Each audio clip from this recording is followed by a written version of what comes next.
안녕하세요. 저는 40대 초반 미혼 남성입니다. 평소 삶에 대해 진지하지 못한 편이고 해이하게만 살아온 제가 근래 사회로부터 크게 혼쭐이 나서 사연을 찾게 되었는데요. 이런 얘기 친구한테 말하기도 쪽팔려서 이곳에 풀어놓으려고 해요. 아마 사연을 듣고 나면 제가 왜 어디다 떠벌리지 못했는지 이해하시겠죠. 그리고 제가 많이 세상 물정을 몰랐다는 것도 알고 지적하게 되실 겁니다. 누구에게도 말하지 못해 이곳에 풀어놓고 도망치듯 사라져버릴 저를 그래도 너무 따가운 시선으로만 보시지 않아 주셨으면 하네요. 저는 늦게나마 결혼할 사람을 만났습니다. 제가 나이 40살이 될 때까지 결혼을 하지 못했는데 그 때문에 집에서 잔소리도 많이 듣고 명절에 눈치도 많이 받았어요. 그래서 꼭 필요한 가족 행사가 아니면 저는 절대 집안에 발을 들이지 않았습니다. 뭐든 아무것도 참여 안 하고 그저 일만 하며 혼자만의 라이프를 즐겼죠.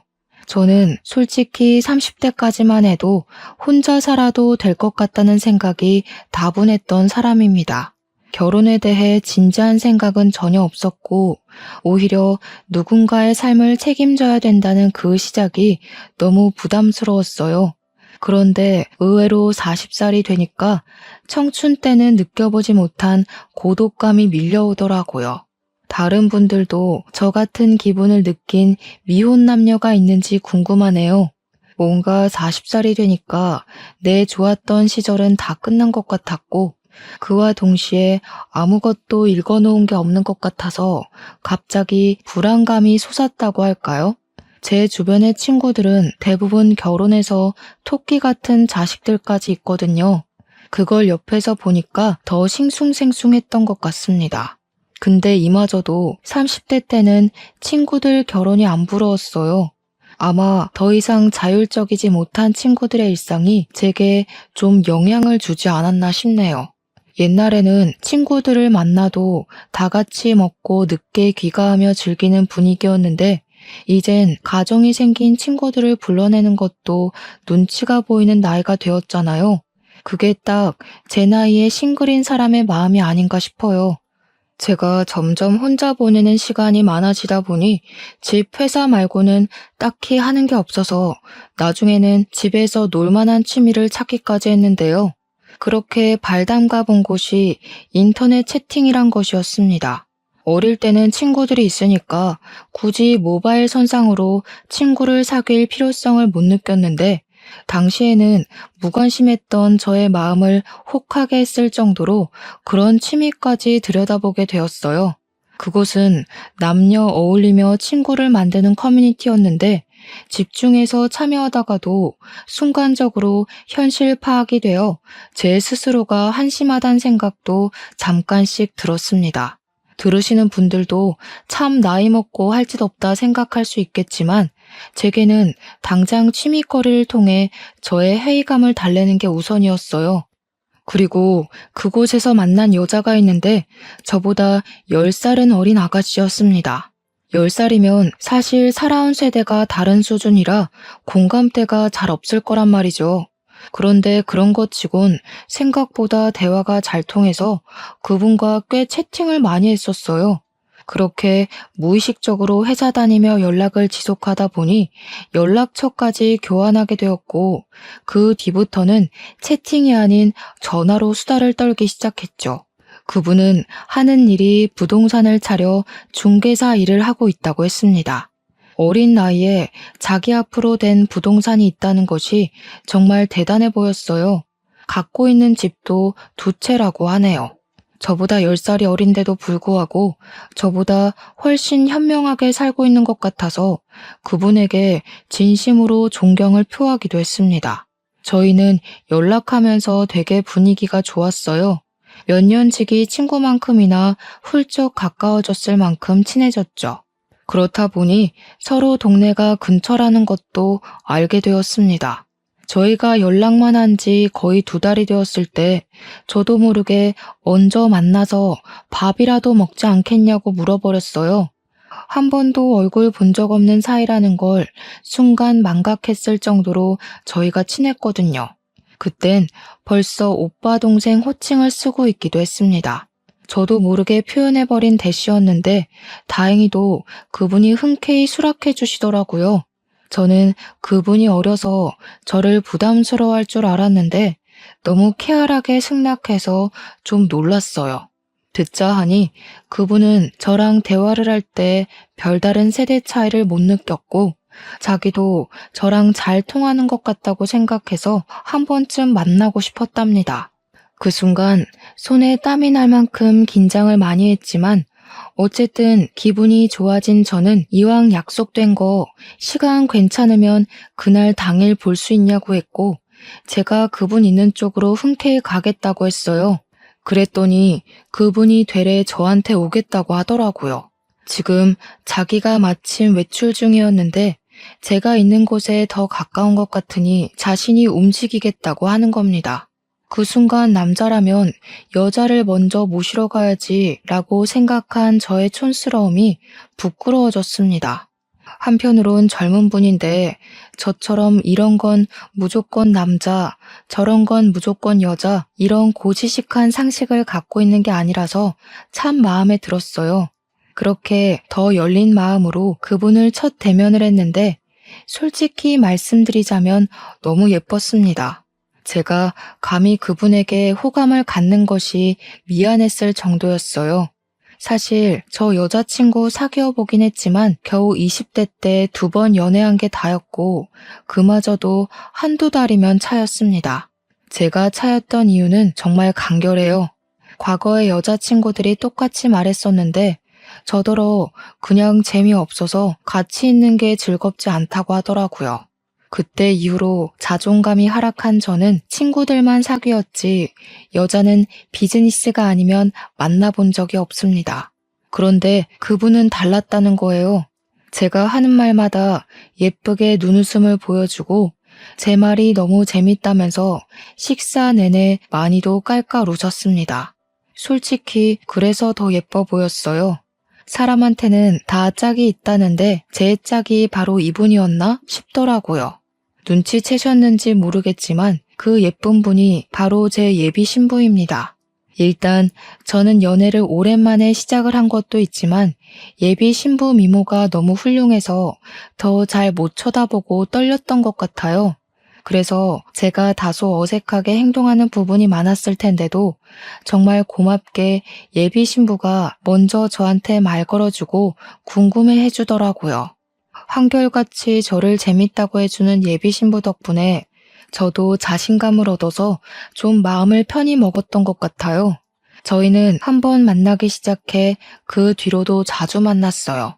사회 친구라고 해야 할까요? 서로 본가랑 멀리서 독립하고 있는 데다가 친구들 만나기가 어려운 실정인 게 공통점이었거든요. 그러다 보니 또 저희 둘 다 미혼에다가 애인이 없다는 것도 자연스럽게 눈치채게 되었어요. 예비 신부는 미모와 달리 참 털털한 성격이었습니다. 뭐든 남자라고 이러쿵 저러쿵 다 해줘야 된다는 발상은 전혀 없었고 자기가 알아서 먼저 계산도 하려고 했고 연락도 먼저 하는 것에 서슴지 않아 했어요. 젊은 여자들이 흔히 부린다는 철없는 어리광도 예비 신부에게선 찾아볼 수 없었습니다. 말 그대로 참 성숙한 사람이었죠. 그래서 무엇보다 남자가 굳이 여자를 집에 데려다 줘야 한다는 생각도 별로 안 좋아하더라고요. 그것 때문에 저는 예비 신부를 한 번도 집까지 데려다 줘본 적이 없어요. 가는 길에 오빠 집이 먼저 있으니까 내가 오빠를 배웅하는 게 맞지. 나는 이런 걸로 다투려는 사람들 솔직히 좀 안 맞아. 예비 신부는 한마디 한마디 할 때마다 저의 촌스러운 가치관을 바사삭 깨주었어요.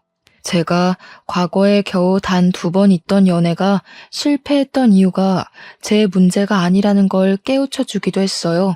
그 어린 친구에게 참 배울 것이 많았죠. 어쩜 그리 말을 잘하는지, 직장에서 어떤 모습일지 안 봐도 상상이 가더라고요. 그럴수록 예비 신부는 저한테 과분한 존재가 되었어요. 예비 신부에 비해 제 몰골이 좀 떨어지는 편이라서 솔직히 저는 첫 만남이 곧 마지막 만남이 될 줄 알았는데 그게 아니라는 게 신기했죠. 온전히 저희 관계의 노력은 예비 신부가 거의 다 한다는 뜻입니다. 그렇게 저희는 서로 사귄다는 말도 안 했는데 이미 연인인 것처럼 자주 연락했고 만나면 손도 잡고 그랬어요. 그 모든 것의 권한도 전부 예비 신부에게 주었는데 늘 모든 걸 먼저 리드해 주더라고요. 그런 멋진 여성을 만나니 문득 그런 생각이 들었는데요. 제게 행운이나 다름없는 예비 신부에게 고백까지 먼저 받는 건 그녀에 대한 예의가 아닌 것 같더라고요. 그래서 이번엔 제가 먼저 용기를 내 고백을 했고 그날로 저희는 남들에게 당당하게 말할 수 있는 커플이 되었습니다. 아무래도 제가 10살이 많았기 때문에 예비 신부를 더 세심히 대우해줬어요. 다들 도둑놈이라고 볼 게 뻔한데 제가 못해주기까지 하면 얼마나 꼴불견입니까? 물론 예비 신부가 대우받는 걸 불편해했지만 그건 제 위안이자 곧 제 진심이기도 했어요. 그때마다 예비 신부는 나이 같은 건 사람 대 사람으로 인연 맺는 데에 중요하지 않다면서 자기는 저의 있는 그대로를 좋아한다네요. 이런 고백을 거의 매 순간 들었는데 솔직히 축복받았다고 해도 되지 않겠습니까? 친구들은 제가 여자친구 생긴 걸 알고 사진을 보더니 난리 폈어요. 저더러 그 여자랑 꼭 결혼하라고 소개해달라 아주 소란이었습니다. 그렇게 대단한 여자 만나려고 여태까지 싱글이었던 거냐면서 축하도 많이 받았죠. 예비 신부를 단지 예뻐서 사귀는 건 아니지만 그 순간엔 얼마나 어깨가 으쓱 올라갔는지 몰라요. 그래도 정작 예비 신부 앞에선 100번 조심하는 게 저였습니다. 이렇게만 계속 조심을 했다면 얼마나 좋았을까요? 제가 예비 신부가 주는 행복에 겨워 그만 실수를 하고 말았는데요. 당황스럽게도 제가 예비 신부를 혼전 임신을 시켜버린 겁니다. 예비 신부가 말해주기 전까지는 당연히 모르고 있었는데 퇴근하고 통화로 전달을 받았어요. 그 사실을 처음 들었을 때는 솔직히 실수가 맞긴 했지만 한편으론 무척 기뻤습니다. 기뻤던 건 제가 아빠가 될 수 있다는 것에서 왔고 불안감은 당연히 예비 신부의 반응이 어떻게 나올지 모르기 때문에 밀려왔습니다. 그렇다 한들 저에게 무슨 선택권이 있었겠습니까? 예비 신부가 출산을 하겠다고 하면 제가 물심양면 예비 신부를 모시겠지만 만약 아이를 포기하고 싶다고 한다면 저는 강하게 설득할 주제가 못 된다고 봤어요. 결혼 약속도 안 한 사이였는데 결혼 정년기가 빠듯한 저와 달리 예비 신부는 제가 아니더라도 더 잘난 놈들 수십 명은 더 만날 기회가 있는 사람이잖아요. 그저 집안이 유복한 것 말고는 평범하게 회사 다니는 제가 10살이나 어린 예비 신부에게 내세울 수 있는 건 그저 그녀의 뜻을 다 존중해 줄 수 있다는 마음뿐이었습니다. 예비 신부는 그날 임신 고백을 하고 생각을 좀 해봐야겠다며 전화를 끊더니 한 이틀은 연락이 없었어요. 그리곤 연락 끊긴 3일째 되는 날 다시 전화가 왔습니다. 나 오빠 부모님께 인사드리고 싶어. 아무리 그래도 애를 포기하는 건 차마 도리가 아닌 것 같아. 오빠를 아직 좋아하고 있기도 하고. 정말? 그 말은 나랑 결혼할 생각까지 했다는 거야?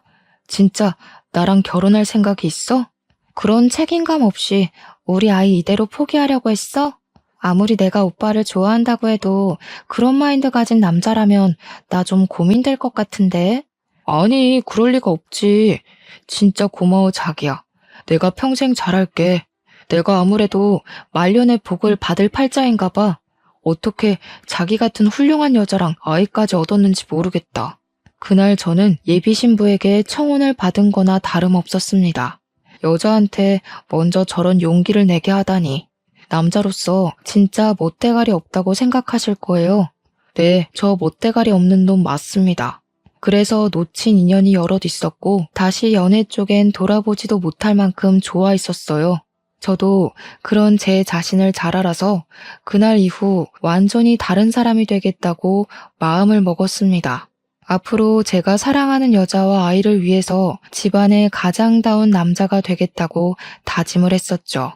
평생 독거노인 삶이나 살다 갈 줄 알았던 제게도 결혼이란 선물이 올 줄은 몰랐고, 친구들이 결혼을 하면서 안정적인 감정이 느껴진다는 이해할 수 없는 소리를 했던 것도 전부 다 알 것만 같아 종일 기분이 붕 떠 있기도 했습니다.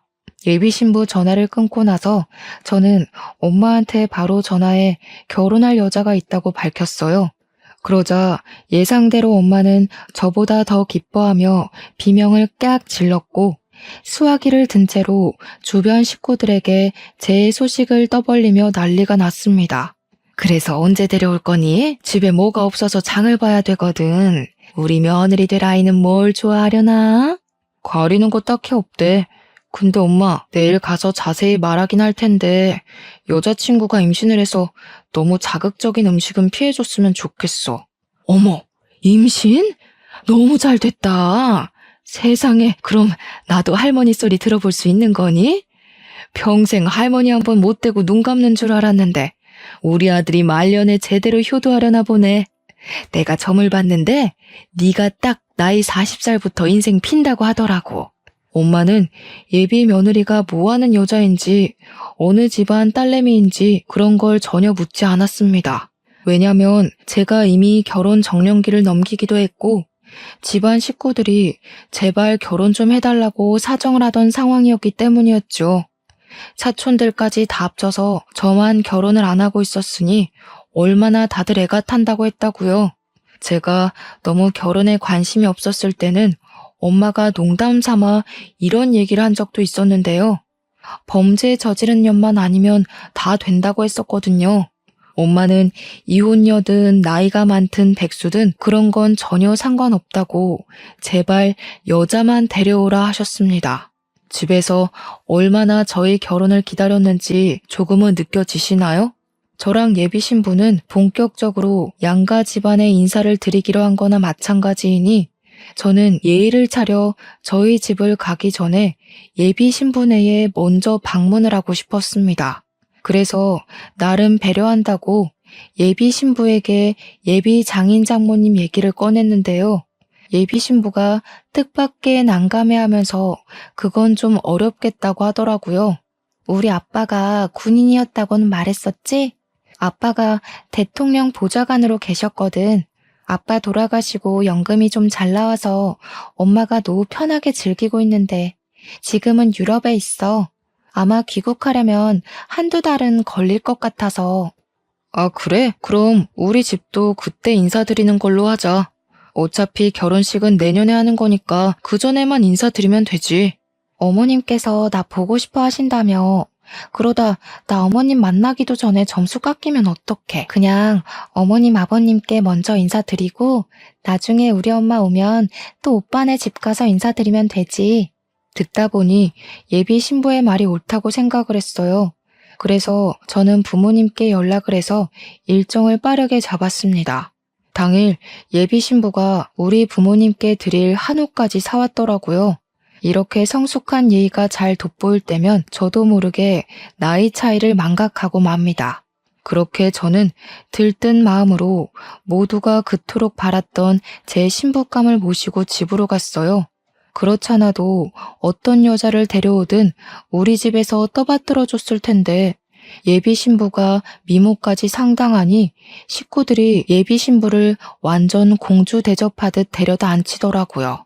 그리고 차마 저도 몰랐던 사실이 저희를 기다리고 있었는데 집에는 부모님만 계신 게 아니었어요. 친척 어른들께서도 예비 신부 구경하려고 다들 모여 있는 거 아니겠습니까? 저희 식구들이 좀 유난스러운 게 없지 않아 있는데 첫 결혼 인사에서도 그럴 줄은 몰랐습니다. 솔직히 이런 상황 예비 신부 입장이면 부담스럽잖아요. 괜히 예비 신부 눈치가 보이더라고요. 그래서 식구들이 식사 차리는 틈을 타서 몰래 너무 부담스러운 분위기라 미안하다고 했는데요. 예비 신부는 오히려 다복해서 좋다고 집이 크니까 답답하지도 않다며 긍정적으로 봐줬습니다. 제가 또 예비 신부에게 놀랐던 건 어른들을 굉장히 사근사근 잘 대했다는 겁니다. 그래서 엄마 눈에는 더 합격이었을 거예요. 범죄자 아니고 여자 기능만 하면 결혼 허락해줬을 거라는 엄마에게 예비 신부의 존재는 그저 100점 중에 1000점이나 다름없었습니다. 엄마가 예비 신부를 얼마나 환대했냐면 그만 가야 할 시간에 갑자기 선물이 있다면서 자기가 끼고 있던 반지를 빼서 예비 신부에게 쥐어주더라고요. 그건 엄마가 개인적으로 구매했던 금 3돈 되는 반지였어요. 예비 신부가 식겁하면서 거절했지만 엄마는 예비 신부에게 끝까지 주면서 예비 신부 손을 꼭 잡았어요. 다 늙어서 쓸데도 없는 우리 아들한테 시집 오겠다고 해주니까 고마워 그러지. 내가 당장 줄 수 있는 게 이것밖에 없네. 걱정 마라. 앞으로 이 시애미가 해줄 수 있는 건 다 해줄게. 너는 아무것도 들고 올 것 없다. 몸만 오면 우리 집에서 다 해줄 거야. 그렇게 첫날부터 금반지 선물을 받은 예비 신부는 얼떨떨하게 그걸 들고 나왔지만 곧 무척 행복해하며 깔깔 웃었습니다. 너무 유쾌한 집이라고 없던 웃음도 나온다면서 저한테 무조건 시집 가야겠다고 하더라고요. 그리고 오히려 자기가 과분한 집안에 시집 가는 것 같다고 너스레도 떨었습니다. 우리 집에 인사를 하고 나니 좀 더 가족에 가까워진 느낌이 없지 않아 있었는데요. 엄마가 예비 신부 데리고 집에 오라고 할 때마다 곤란했는데 예비 신부가 고맙게도 우리 집 방문하는 걸 참 좋아해 줬어요. 어느 순간부터는 뭐만 하면 우리 부모님 생각해주면서 이거 같이 먹자, 저기 같이 놀러 가자, 여기 모시고 오자 그런 식으로 고맙고 예쁜 말만 했습니다. 그게 다 자기 엄마가 유럽 가서 부모 품이 그립다는 것 때문이었는데요. 아직 예비 신부가 30살이었으니까 부모가 그리울 나이일 수 있다고 생각을 했어요. 그래서 그 뒤부턴 한결 마음 편하게 예비 신부를 우리 집에 데려갈 수 있었어요. 그때마다 엄마는 예비 신부가 이미 며느리라도 된 것처럼 자꾸 폐물 같은 걸 선물로 주었습니다. 그런 식으로 찔끔찔끔 준 게 거의 500만 원 돈 가까이 되었을 겁니다.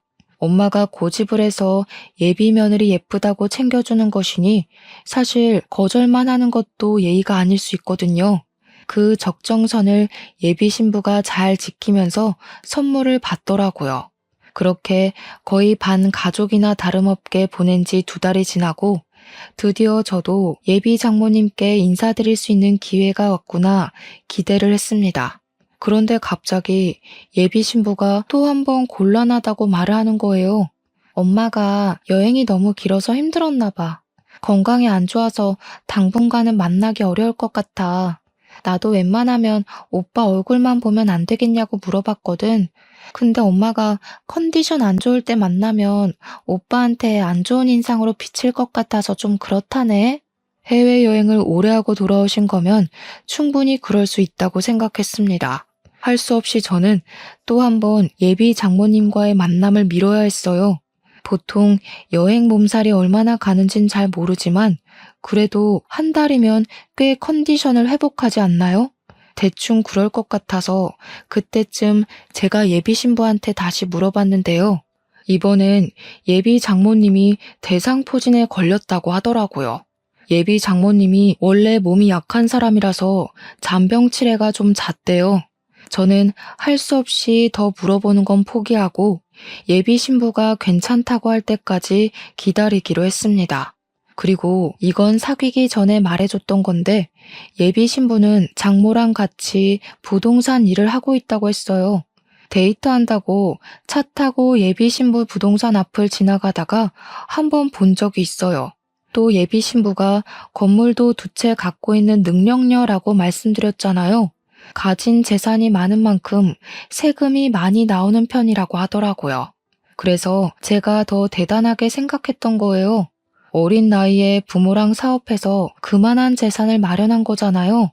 그런데 제 동경심과 달리 예비 신부는 갖고 있는 재산 때문에 고민이 많은 것 같았어요. 어느 순간부터 세금 얘기를 자주 하면서 옛날만큼 부동산이 잘 되는 것도 아니고 요즘 세입자 구하는 것도 만만치가 않다고 그만 부동산 소유물들을 처분할까 생각 중이란 말을 하곤 했어요. 저는 뭐든 예비 신부 마음이 편한 게 먼저였기 때문에 힘에 부치면 언제든지 뜻대로 하라고 했습니다. 어차피 우린 결혼할 사이고 부동산만 팔아도 예비 신부 쪽에서 결혼 자금을 못 대는 일은 없을 거거든요. 혹시나 결혼 자금을 못 대면 어떤가요? 예비 신부더러 몸만 오라는 저희 부모님의 말은 허풍이 아닙니다. 정말 저희 쪽에서 다 마련할 수 있었거든요. 그래서 저는 예비 신부가 부동산을 정리하려고 어느 정도 마음을 먹은 줄 알았어요. 근데 어느 날 제게 그런 말을 하더라고요. 세금이 1억 나왔는데 3천만 원이 부족해서 빌려달라고 말이죠. 자신이 꼭 갚겠다고 불안하면 차용증까지 써준다고 했습니다. 갑자기 3천만 원을 빌려달라고 하는 건 좀 당황스러웠지만 그렇다고 결혼할 사이에 뭘 차용증까지 쓰나 싶었어요. 제가 예비 신부 사정을 모르는 것도 아니었고요.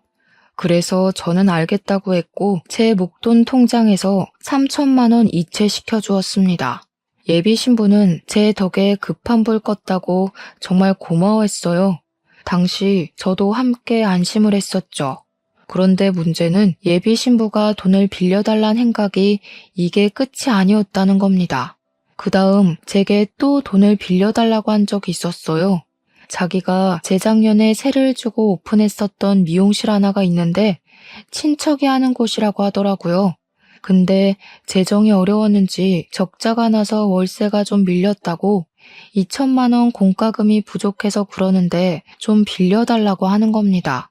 그러면서 바로 덧붙이는 말이 그 미용실 건물을 제 명의로 돌려주겠다고 했어요. 이제 우리 부부나 마찬가지인데 내가 가진 건 다 오빠 거지. 나 애 생겨서 오빠한테서 도망도 못 가. 혹시 불안해서 그래? 혼인신고 먼저 할까? 예비 신부를 수상하게 볼 건 없었습니다. 예비 신부 말대로 이미 뱃속에 제 아이도 있고 제가 예비 신부 신원을 모르는 것도 아니고 부동산 일 때문에 여기저기 연락하는 모습도 많이 봤으니까요. 그리고 건물 하나를 제 명의로 돌려준다고 하잖아요. 그런 담보가 있는 거라면 저는 그걸 믿고 빌려줄 수 있었어요. 실제로 예비 신부가 저를 찾아와 명의 변경 신청서를 같이 작성했었거든요. 이렇게 저희 문제는 돈과 예비 장모를 못 만나 뵀다는 것 말고는 결혼 준비가 수월했습니다. 산부인과 검진 같은 경우에는 제가 회사를 다니니까 시간이 안 돼서 예비 신부가 산부인과 검진을 혼자 다녔는데요.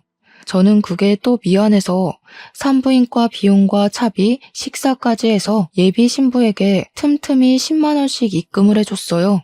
그렇게 저희는 결혼식 날짜가 다가올 동안 만반의 준비를 하면서 평범한 나날을 보냈죠. 바로 여기까지가 저의 행복한 꿈이었던 겁니다. 그리고 그날은 평소처럼 날씨 좋은 어느 날이었어요. 그날 점심쯤 제게 아주 당혹스러운 전화 한 통이 걸려왔습니다. 발신자는 경찰이었고 예비 신부 이름을 대며 아는 사람이냐고 물어왔어요. 전개가 당황스러웠지만 경찰이라는 것에 덜컥 긴장이 되어 일단 솔직하게 말했습니다. 결혼할 여자라고 했더니 그 다음에 들려오는 경찰 말이 더 당황스러웠어요. 진주에서 서울까지 택시 왕복하셨는데 택시비 60만 원 지불 안 하고 도망가셨어요. 이분이 모바일로 택시 부르셔서 번호 줘야 하면 다 뜨거든요. 지금 연락이 안 되는데 혹시 최근에 언제 만나셨어요? 네? 그럴 리가요. 그럴 사람이 아닌데. 뭔가 잘못하신 거 아니에요? 제가 어제 저녁에 잠깐 얼굴 봤었거든요. 근데 제 여자친구는 진주까지 갈 일이 없는 사람인데요. 그 뒤로 경찰이 줄줄 읊는 예비 신부 신원은 제가 처음 듣는 사실이 그득했어요. 분명 예비 신부는 미혼인데 경찰이 조회를 해봤다면서 하는 말이 기혼이라고 하는 거 아니겠습니까? 심지어 결혼을 했지만 5년 전에 이혼을 한 걸로 나와 있고 본가는 진주이며 애까지 둘이나 딸려 있다고 하더라고요. 제 입장에서는 정말 말도 안 되는 소리였습니다. 하지만 경찰이 헛소리하는 건 아닐 거 아닙니까? 그래서 제가 경찰이 찾는 사람의 신원을 다시 한번 물었어요. 그랬더니 경찰이 주민번호 앞자리와 예비 신부 이름까지 정확히 다시 말해 주었습니다.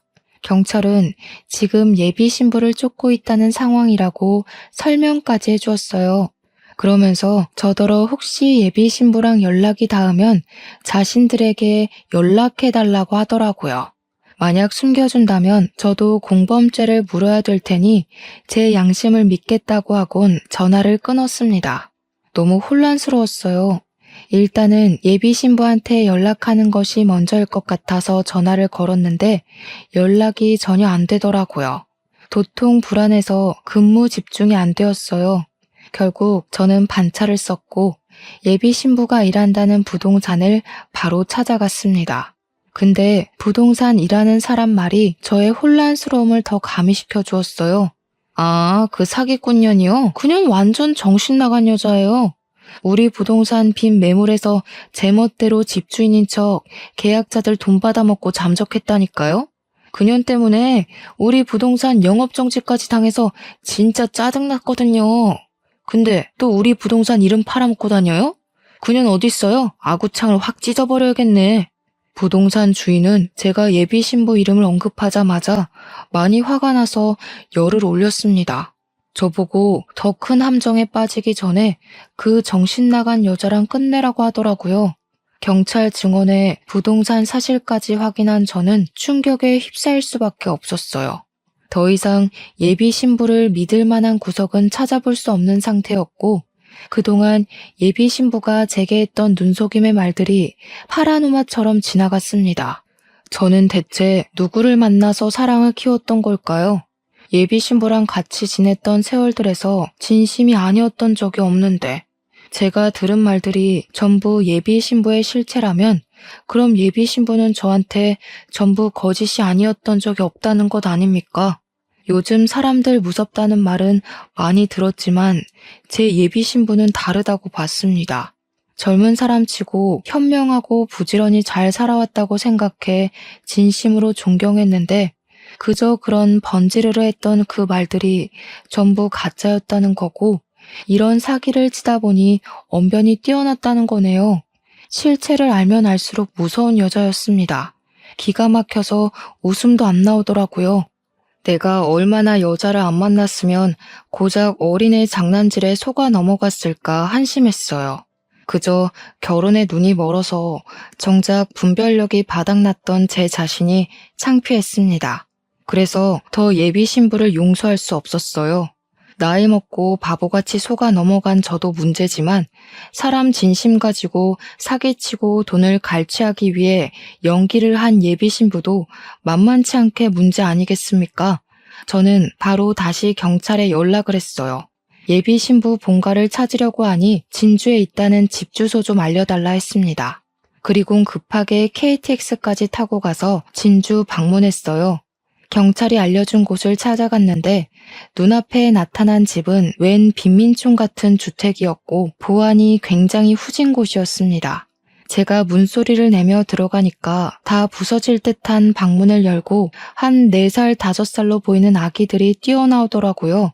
아무래도 자기네들 엄마가 온 줄 알고 나온 듯 했는데 낯선 아저씨가 서 있으니까 깜짝 놀라서 다시 방으로 도망쳤습니다. 그리고 애들의 부름을 받고 뒤이어 나온 사람은 꾀지지한 아기들과 달리 싸구려 명품을 걸친 아저씨였어요. 저더러 누구냐고 물어보길래 예비 신부 이름을 말하면서 나한테 사기친 년 잡으러 왔다고 경찰한테 이미 예비 신부 실체를 다 듣고 왔으니 예비 신부 어디 있는지 불라고 했습니다. 그러자 갑자기 아저씨가 혼자서 눈치를 막 보더니 맨발로 뛰쳐나와 저를 밀치고 도망을 가는 겁니다. 쫓아가려 했지만 남겨진 아기들 때문에 그러지도 못했어요. 결국 저는 진주 경찰에 연락을 해서 아기들을 봐줄 부모가 없다고 신고를 했고 이 집을 뛰쳐나간 아저씨까지도 신고 접수를 하였습니다. 그리고 저는 경찰이 오는 동안 그 집을 좀 뒤졌어요. 이 집은 계속 무방비하게 방치되어 있었다 보니까 뒤지는 족족 예비 신부의 실체가 나오더라고요. 이 아기들은 정말로 예비 신부의 애들이 맞았고 구석구석에서 나오는 병원 진단서나 껍데기뿐인 통장, 오래된 가족관계 증명서 등등 예비 신부가 어떤 사람인지 알 수 있을 만한 정보들이 가득했어요. 그리고 예비 신부 가방으로 보이는 걸 들고 쏟아봤더니 애들이 엄마 거라고 손을 못 대게 했는데 그 사이로는 종이들이 좀 많이 보였습니다. 그게 뭔가 살펴봤더니 세상에나 저희 엄마가 줬던 폐물들을 팔아서 받은 영수증들인 거 아니겠어요? 심지어 애들이 들고 있는 립스틱 몇 개도 우리 엄마 거였죠. 저희 엄마가 명품 립스틱 아니면 잘 바르질 않는데 어느새 그걸 홀랑 훔쳐온 건지 아무래도 예비 신부는 젊어서 좋은 머리를 이런데 굴려 써먹고 살았나 봐요. 그 와중에 예비 신부랑 전 남편으로 보이는 그 아저씨는 어디 도박이라도 하러 다니는 건지 화장대 위에 게임장 명함들도 잔뜩 뿌려져 있었어요. 정말 사람 같지 않은 분위기가 물씬 풍겼고 결코 어린아이들이 살 수 있는 곳이 아니었습니다. 경찰이 집을 오고 난 뒤 저는 제 사정과 이 집 사정을 다 밝히면서 조사를 부탁했어요. 그리고 아이들이 이곳에 계속 있어선 안 된다는 것까지 설명해 드렸습니다. 그 사이 얼마 못 가 도망쳤던 아저씨가 붙잡혔다는 연락을 받았어요. 저는 경찰분들께 아이들을 잘 부탁한다고 인사드리고 자리를 떴습니다. 끝내 모든 걸 털린 예비 신부 또한 서울경찰서로 연행되었다는 연락이 왔네요. 일단은 아저씨한테 확인할 게 있어서 먼저 갔더니 당황스럽게도 아저씨는 저보다 어린 사람이었습니다. 그리고 이건 예상했지만 예비 신부의 전 남편이라고 하더군요. 저는 당장 그 남자의 멱살을 잡고 일으켜서 도대체 무슨 생각으로 남의 인생 말아먹게 했냐면서 소리를 쳤어요. 그랬더니 그 남자가 하는 말이 우습더라고요. 자기는 그저 예비 신부가 시키는 대로 했을 뿐이고 이혼을 한 것도 세금을 줄이기 위해서 어쩔 수 없이 한 거라고 했습니다. 어린애들 먹여 살리려면 먼 수를 써서라도 돈이 많이 남는 방법을 연구해야 되지 않겠냐고 뻔뻔하게 나오더군요. 자기 동네 사람들 사이에선 유명한 방법이라고 구청에서 알아도 걸리지만 않으면 별말 안 한다면서 아무렇지 않게 범법적인 말까지 내뱉더라고요. 그러니까 결국 이 남자도 예비 신부와 같이 저를 속이는 일에 공모를 했던 것 같습니다. 돈이 없으니 순진한 사람 아무나 붙잡아 삥 뜯어서 살림을 유지하고 있었던 거였어요. 저는 그저 예비 신부에게 물쥐였을 뿐이었죠. 그렇게 돈을 뜯어갔으면 애들이라도 제대로 키웠어야지. 허름한 집과 형편이랑 안 어울리게 예비 신부는 너무 치장을 하고 다니는 사람이었습니다. 부물한 것들만 번쩍번쩍하고 그 집 애들은 다 늘어난 내복을 입고 있고 남의 등 처먹는 걸 뻔뻔하게 취하는 걸로 모자라 부모로서의 상식도 없는 연놈들인 것 같아서 저는 더 주체할 수 없이 화가 났어요. 이런 뇌 없는 사람들한테 제대로 놀아난 거잖아요. 제가 얼마나 사회에 대한 경계가 없었으면 그런 실수를 다 했을까요? 저는 결국 반성 없이 변명만 하고 있는 예비 신부 전 남편을 향해 주먹을 내리꽂아 줬습니다. 감옥 가면 당분간 네 마누라 얼굴 못 볼 텐데 그럼 돈 쥐어줄 사람도 없겠네. 더 이상 싸구려 명품 못 걸쳐서 어쩌냐? 내가 네 마누라랑 결혼하면 나중엔 나한테 해코지해서라도 내 재산을 가져갔겠다? 그 전에 콩밥 처먹게 될 줄은 너희들도 몰랐겠지. 쉽게 살려고 하면 결국 이 꼴 나는 거야. 너희들 같은 쓰레기는 커서도 부모 대접 기대하지 말아야겠다. 저는 경찰에게 공범에게 줄 수 있는 아주 큰 형량을 부탁했고 바로 급하게 서울로 올라갔습니다. 예비 신부가 있다는 경찰서로 가면서 예비 신부를 사기죄와 절도죄로 고소를 해버렸어요. 경찰서에 가니까 예비 신부가 고개를 푹 숙이고 앉아있더라고요. 보나마나 저런 것도 연기겠죠.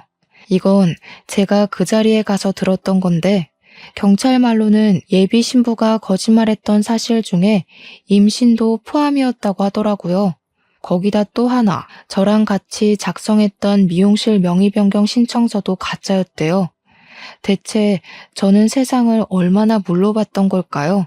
어쨌든 특히 임신이 제게 좀 더 충격을 주었어요. 저희 엄마는 예비 며느리도 좋아하셨지만 손자 때문에 더 기뻐했었거든요. 제 안목이 개떡 같았던 탓에 본의 아니게 불효를 저지르게 되어 그것 때문이라도 저는 더 예비 신부에게 화가 났습니다. 저는 예비 신부한테 인사도 하지 않고 바로 그냥 멱살을 잡았어요. 너 도대체 뭐야? 처음부터 도둑년이었던 거야? 내 돈 빼먹고 네 입에 풀칠하려고 접근했던 거냐고. 어떻게 사람이 돼서 그 정도로 낯짝 두꺼울 수가 있어? 한두 번 사기친 것도 아니지. 겨우 이따위로 살아온 게 진짜 네 모습인 거냐? 예비 신부는 제가 침을 튀기면서 목청을 높여도 그저 택시비만 아니었으면 나한테 들통 안 날 수 있었다는 둥, 택시를 모바일로 부르는 게 아니었다는 둥, 제 귀를 의심할 만한 멍멍이 발언을 서슴지 않았습니다. 그것에 더 성질이 난 저는 다시 한번 예비 신부를 몰아붙이며 목에 핏대를 세웠어요.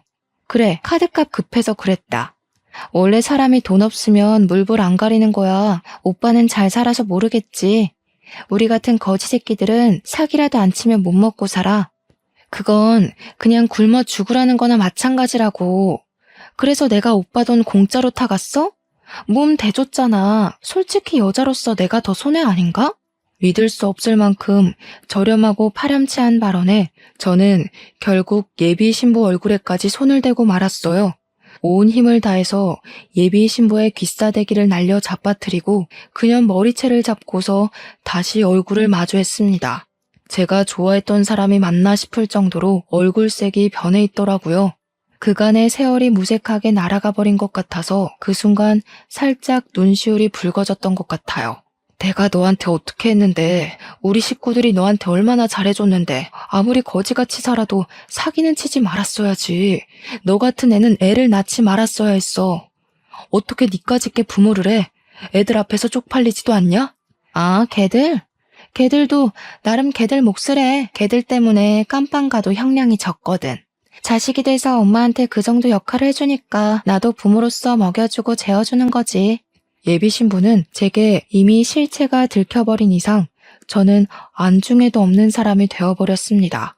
더는 제 앞에서 가면을 쓰지 않았고 폐기 처분해야 할 인성을 무수히 많이 보여주었어요. 폐륜적인 발언 또한 경찰이 듣든 말든 상관하지 않는 것 보니 이렇게 경찰서에 잡혀오는 것이 전혀 무섭지 않은 것처럼 보이기도 했습니다.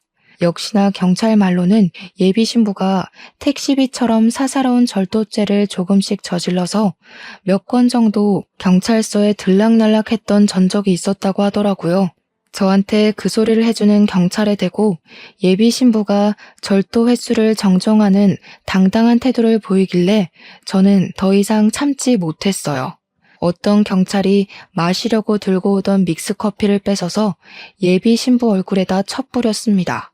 예비 신부가 소리치며 콩콩 뛰고 난리가 났더라고요.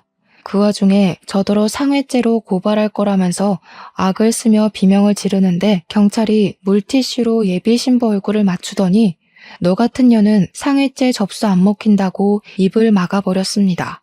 그리고 저는 마지막으로 예비 신부에게 경고를 했죠.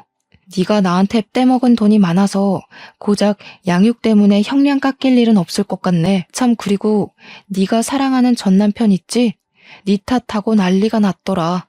아무래도 그쪽은 너한테 전부 덮어씌우고 형량 깎으려는 것 같던데? 뭐 누가 형량을 더 받든 억울할 필요는 없겠다. 비교 안 되게 쓰레기잖아 둘 다. 저는 저를 매섭게 째려보는 예비 신부를 외면하고서 경찰에게 절대 합의 생각 없으니까 무조건 형량 높게 해달라고 간곡히 부탁을 했습니다.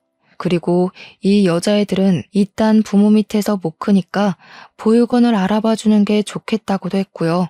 경찰도 예비 신부가 애를 핑계로 형량 줄이고 싶어 하는 거 들었으니 아마 이번에는 애가 예비 신부의 탈출구는 되어주지 못할 겁니다.